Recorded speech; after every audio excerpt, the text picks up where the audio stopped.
When lawmakers returned to the Capitol this January, they were greeted with a reminder. Billboards on US 63 saying the people have voted and in favor of ending cruelty against animals.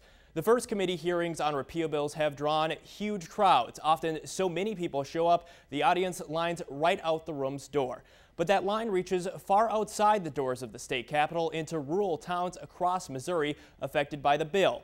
To the people who work that land, the vote on November 2nd was a battle they lost, and it was just that, a battle in a war that is just beginning.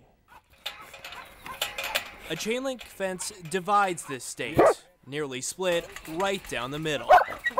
The way we raise our puppies, we've got our hands on them all the time, you know. Proposition B's fence extends from Missouri's capital to more than 200 miles away, to peace Come on, baby. and loud at Dave Miller's Neosho Puppy Kennel. You don't have a positive attitude about this whole thing,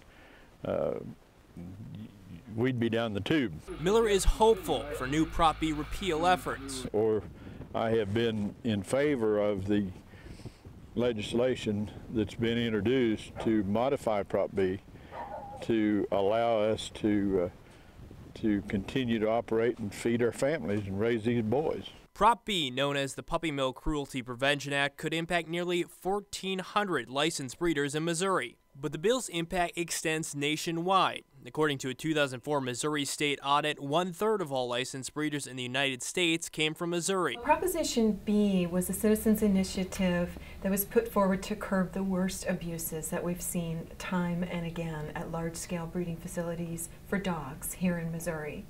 Unfortunately, Missouri has been known for a very long time as the puppy mill capital of the country.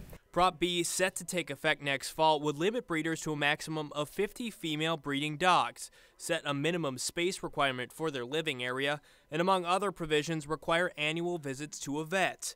Changes impacting a multi-billion-dollar industry in Missouri. But even before this legislative session, opponents of the bill began biting back. My concern about the bill is that, number one, I think it's unconstitutional on several levels.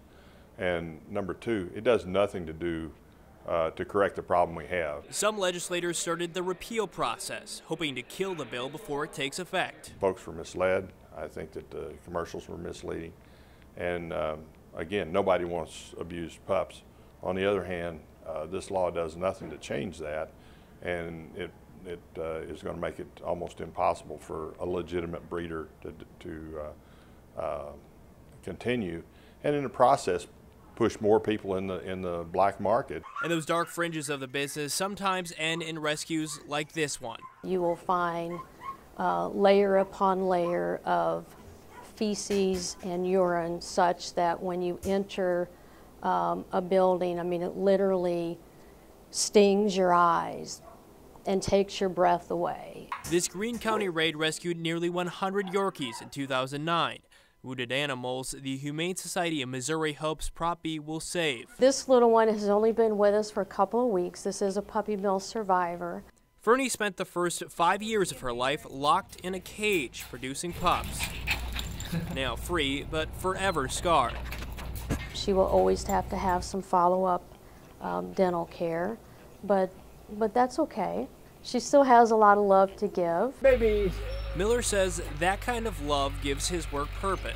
It's disturbing to us when people portray us as folks that are cruel or inhumane to animals. When we know how much satisfaction we give to kids, old people. Proposition B would make Miller's operations illegal, forcing him to close shop, reduce the number of female breeding dogs, or stand up against the law. There may come a time for peaceful resistance against someone taking away your rights. Right now, there are 15 bills in various points of the legislative process that could change Prop B. Just this week, one of those moved the farthest, passing a House committee.